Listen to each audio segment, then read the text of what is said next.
Steele. We'll jump right into questions. Coach, I want to ask first 2 games in DC play. Drake May, 77 yards rushing. Brett Wells, 63 yards rushing. This is Riley playing this week, who's coming off 130 yards rushing. I can't. Sorry. Drake May had 77 yards rushing 2 weeks ago against Miami.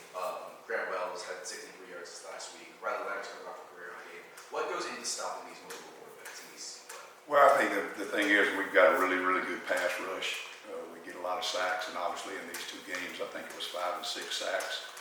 So you're going to create scramble situations. A lot of times we're in man coverage, we're in match coverage. And when we're in zone coverage, it's not happening. You got eyes on the quarterback. Those guys do a good job. We've been in some, rush lanes where it gets pressure on him, and we're near sacks, and he gets out of the scramble. They do a good job of it. It's pick your poison sometime. You want to pressure, cover, be in man coverage. You want to match, take away his throws, or you want to be in zone and give some throwing lanes to him, and then he won't scramble. He'll throw it.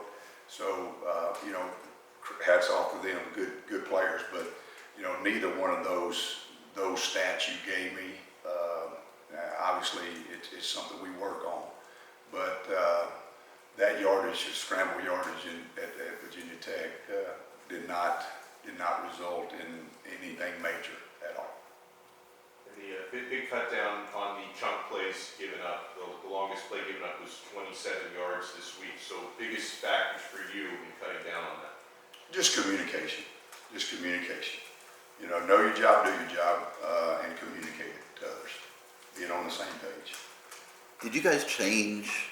It looked like you might have changed some things and how you were communicating things from the sideline to the field. Did you make any adjustments in that regard? No. No? No. None at all. Coach, what concerns you about Duke's offense, and what areas of focus do you need to focus on this week? The 206 yards per game rushing against everybody they play pretty much.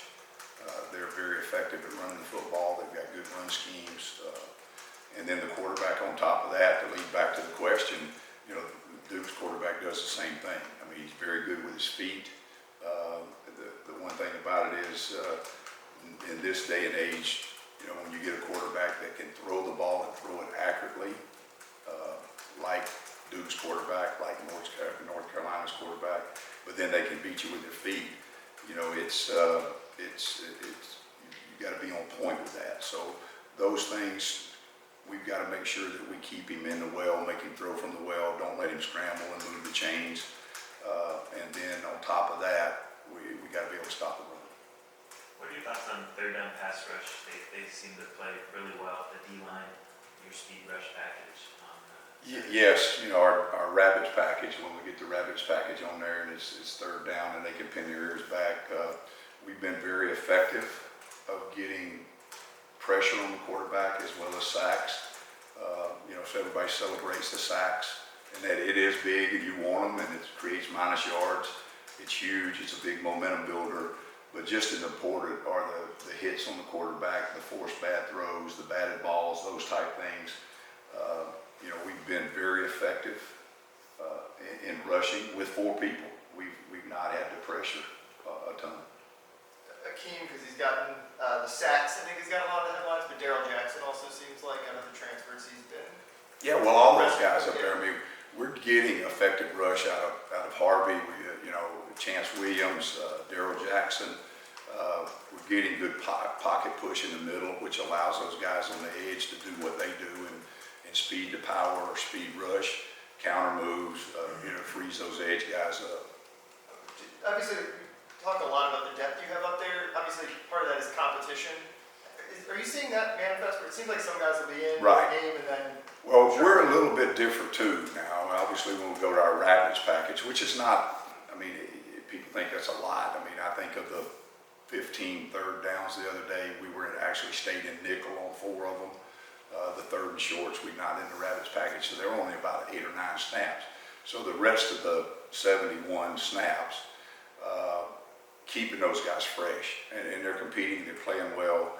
And you know this, when you weigh 325 pounds and go out there and you run around at the level that we ask them to play with effort, or fly to the ball, then if you play 71 snaps at 325 pounds, yeah, you're going to be playing with effort, but you may be a little low on gas in the tank. And I think that's evident in the fact that there was 2 plays that probably went totally unnoticed, but Mesidor made one of them, Harrison Hunt made the other.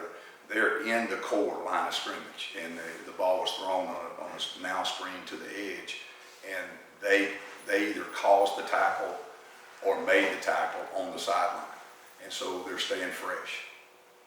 Linebacker play, just what's your assessment of how they performed on Saturday? The best game we've had at linebacker this week. Very productive, very few mental errors at all. Made big plays, affected the game with big plays, doing their job. We had sacks, we had tackles for losses, we had big third down stops by the linebacker core. You know, we had I think a 3rd and 2. They ran an R flat. Linebacker had him man to man and tackled him for a 1-yard loss. You know, that's it was our most productive game. Wesley, just every game looks like more snaps for him. Is it just a matter of him getting the playbook down, or are there things that he just week to Sure. week I mean, his spring practice obviously was limited for him, and then fall camp. So it's repetition. I mean, he's young, and we said, I think in this room, we actually said that he was on his way, and at some point in time, that light switch would come on. Well, it's you know, the light's on now, and he's confident. He's carried himself different. It's going good for him. Hey, Coach, I get you want to split the reps at defensive line and keep everyone fresh. Is there a maximum amount of reps you want anyone to get? Is there a percentage of the overall snaps? Like, how do you sort of divvy it up, and when do you want them all, the best ones in the 4th quarter to be fresh, playing all the snaps in the 4th quarter? Like, how in your mind do you set We it want up? all of them fresh in the 4th quarter. All So of them. how in your mind do you And it's set it all up? situational. We talk about, you know, how we're going to play the players, you know, all week, but we do on Saturday too with coach. And so that rotation, and sometimes it gets a little bit off, to be quite honest with you. Sometimes it gets a little off because this guy's been in and it was 2, 3 and outs, and now the chart says, okay, it's time for the other one to go in. Well, he hadn't played enough plays, let's leave him in.